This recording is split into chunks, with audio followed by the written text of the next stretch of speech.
The men's Elimination Chamber match is set for February in Las Vegas. We see a unique side of Braun Strowman, but was it a good side? All that and a preview of tonight's WWE Smackdown. This is PWR Tonight for Tuesday, February 13, 2018. Hello fans, Damian Nelson coming to you here from the Pro Wrestling Report Studios. Thank you for joining us wherever it is you may be. This is PWR Tonight, and want to remind all of you to subscribe to us right here on YouTube. You hear me say it every day, so why don't you just do it so I have to stop saying it.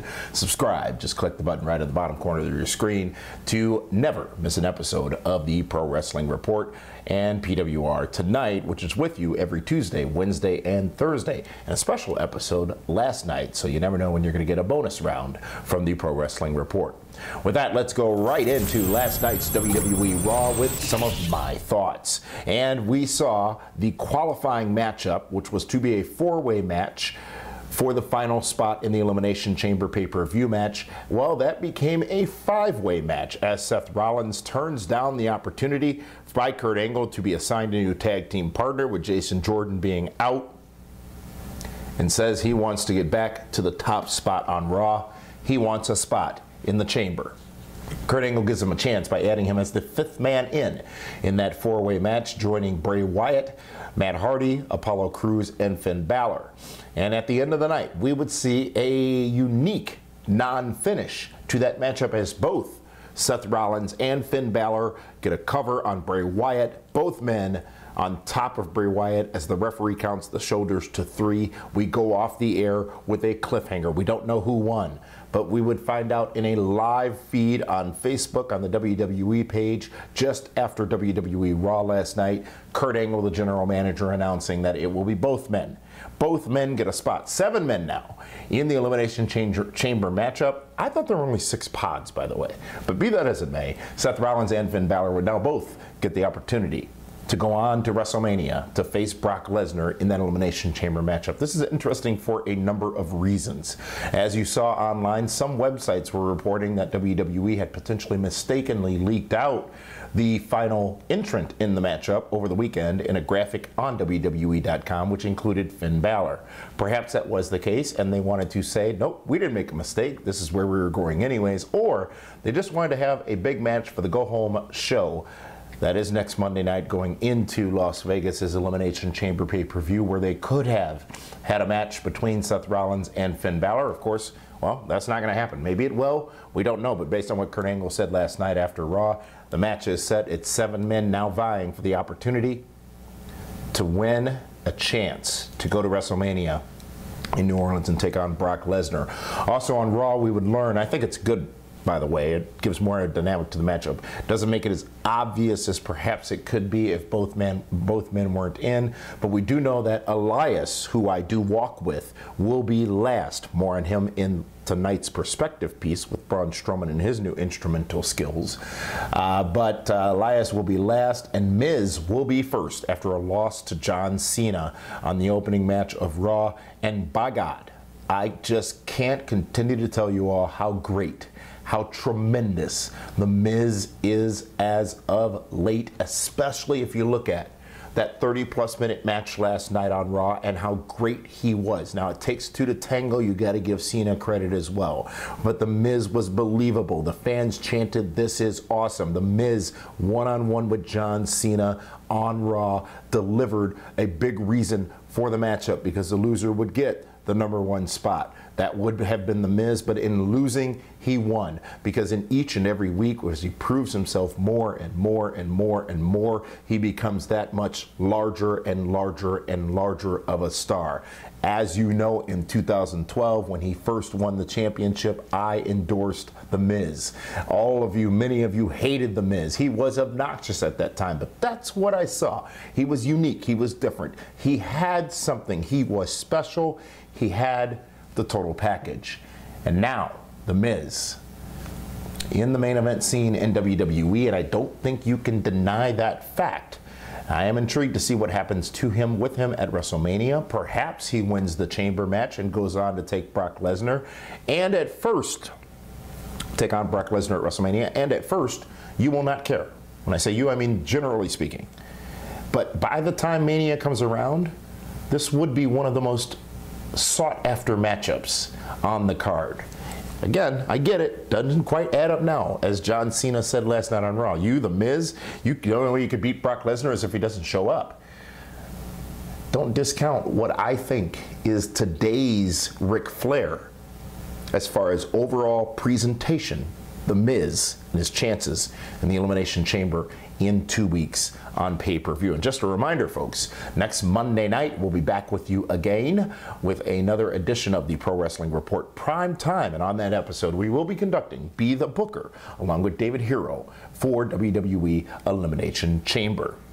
Also on Raw last night, ladies and gentlemen, we saw Bayley get a pinfall. I'm sorry, we saw Bayley, yes, get a win over Sasha Banks in a matchup that was highly hyped, especially going into Raw last night. And at the end of the matchup, though, Nia Jax would attack both and do so dominantly, and then cut a promo with after the match, rather, saying how if she could beat both of them in seconds, plow through them in seconds, how can she not do the same to Asuka at Elimination Chamber? As you know, those two will face each other at Elimination Chamber. The winner, if Nia Jax wins, rather, she gets to be the third woman in the matchup at WrestleMania, Asuka versus Alexa Bliss. If she comes out of the Elimination Chamber unscathed at WrestleMania, it'll be a three-woman dance at that show. You know what? It was a good Raw last night. It was a solid, deliberate 3 hours. I think they said a lot that was important. They did a lot that was important. And it was a good show. We found out that Ronda Rousey will be signing her official WWE Raw contract at Elimination Chamber as well. And how fitting that that happens in Las Vegas, one of the homes, if not the home of UFC, where Ronda Rousey became popular, famous, if you will. A good show.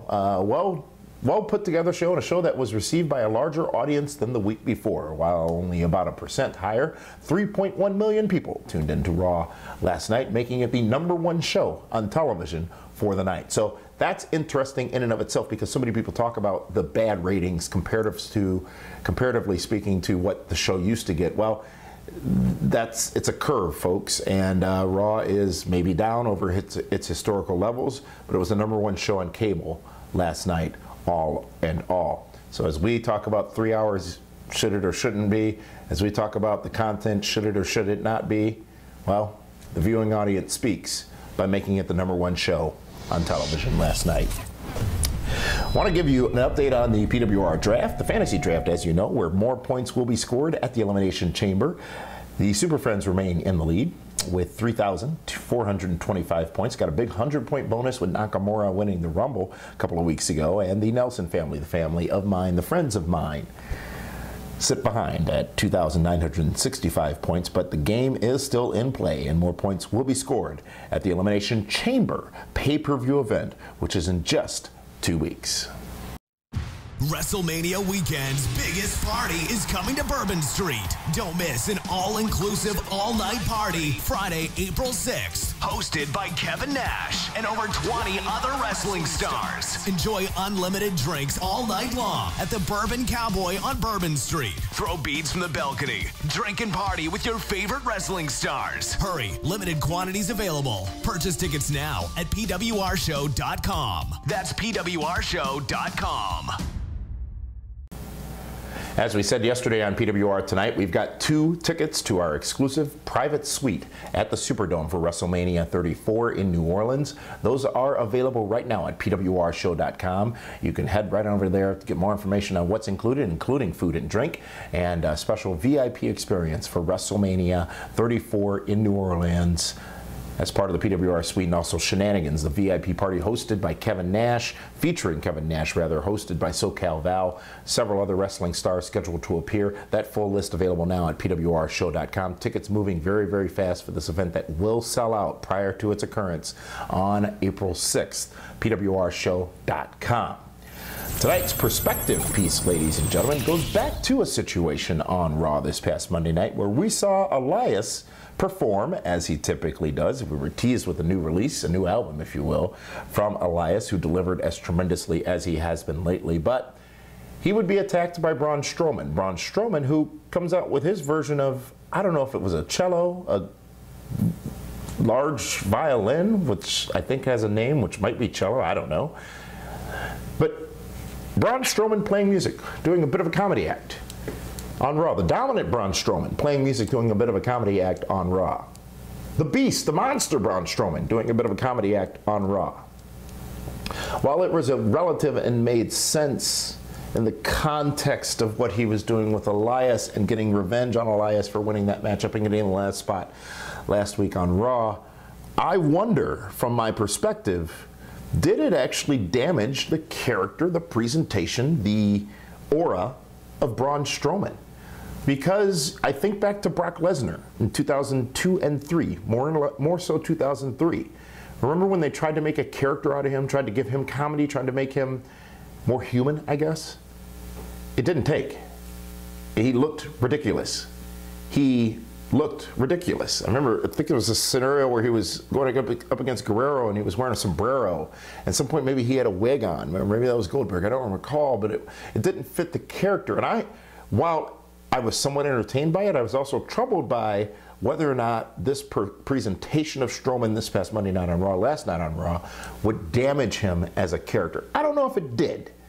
I don't know if it did, but the potential was definitely there. Now, what I can't knock are all of the memes and all the GIFs going around on social media with Braun Strowman and his musical instrument, and he ultimately ended up beating down and hitting Elias with it. But again, when you peel it apart completely, Braun Strowman could be the man winning the Elimination Chamber on at the pay-per-view and going into WrestleMania to take on Brock Lesnar for the Universal Championship. Now, you've heard rumors about all that and who it may actually be, but you also heard rumors and saw that it was going to be Finn Balor only in the Elimination Chamber matchup and not he and Seth Rollins. So take that for what it's worth. But that chance does exist, and we are supposed to believe that that chance exists. So maybe it's going to be Strowman and Elias at WrestleMania, which would be huge for Elias. Remember, the opportunities that exist at WrestleMania are tremendous, and Elias is on the cusp of greatness as far as being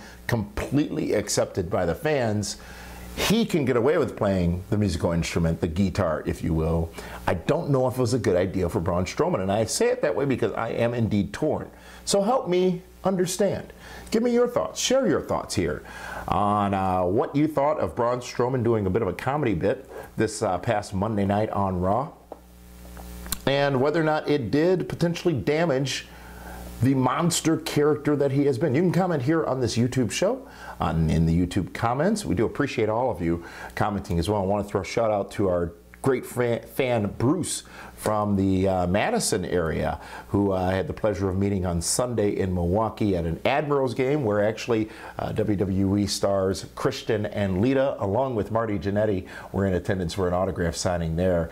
It was a great time and great to meet you, Bruce, and thanks for watching. So shout out to you and thank you for interacting here in the comments. But share all of your comments, all of you, about whether or not you feel that this may have or may not have damaged the presentation of Braun Strowman. Of course, you can reach out to me directly on Twitter as well, at Damian Nelson on Twitter. That's at Damian Nelson on Twitter. And that is tonight's Perspective. Coming up tonight, it's a brand new edition, maybe as you're watching this, of WWE Smackdown, where a fourth man will be added to the triple threat match at Fastlane, where AJ Styles will have to fend off those competitors to retain his WWE World Heavyweight Championship to go into WrestleMania against Nakamura, the challenger and the winner of the Royal Rumble. And the man who will be in that matchup, the fourth man in, if you will, at Fastlane, will be determined in a matchup between Baron Corbin and Dolph Ziggler. I enjoyed the video package we saw on Raw last night, telling me about Ziggler and his journey, if you will. Speaking of video packages, the one I saw last night on Asuka made me more of a believer than I have been. Maybe they should use that same treatment for Nakamura, because we know how I still need to be convinced about him. But be that as it may, Ziggler versus Corbin, one of those two men will get to be the fourth man in the matchup. You know, this one's a toss-up, folks. I think it could be either or. But if I had to pick, and if I were a betting man and I had to select, I'd say it'd have to be Baron Corbin as opposed to the endorsed Dolph Ziggler. Some are saying Ziggler may have signed a new contract or a contract extension with WWE recently. We saw in that piece that I talked about, he walked out, relinquished the United States Championship back in December, now back. What's the journey? Where's the story? Because I don't know if I can believe that come Fastlane, Dolph Ziggler is going to be a true contender to defeat the other men in that matchup and go on to WrestleMania to take on Nakamura. But I think it'll be a fun match. I think it'll be a tremendous matchup. Will it be better than AJ Styles, Nakamura? One can decide on that on their own, but I think each of their skill sets are a bit different, which would make it different matchups. But I'd have to go with Baron Corbin. You know, Ziggler's endorsed. I think Ziggler's a tremendous talent. He is, as he said, one of the most decorated talents in WWE right now. But does it still stick is the question, and perhaps we'll find out tonight on SmackDown. Folks, want to ask all of you to give us a subscription here on YouTube and also check out our shows on Blog Talk Radio. We're seeing record numbers, tens of thousands of you a week downloading our podcast, and these episodes of PWR are tonight available for you there as well. You can take the day's wrestling news and perspective in less than 15 minutes or less, generally speaking, on the go, and take it with you, whether it be on the way to work, to the gym, drop the kids off at the pool, whatever it is you may be, you can take PWR Tonight with you on the go. So, for all of us here at the Pro Wrestling Report, thank you. We look forward to hearing your comments about today's episode, whether it be on Twitter, at Damian Nelson on Twitter, or right here on our YouTube channel. In the meantime, drop a subscription, and we will see you tomorrow for a brand new edition of PWR Tonight, where we take a look back at tonight's SmackDown, along with the hot news of the day, and another perspective. And tomorrow's perspective piece will be on specifically why it is that The Miz is better than you think. I'll break down some details and some specifics on the greatness that is The Miz.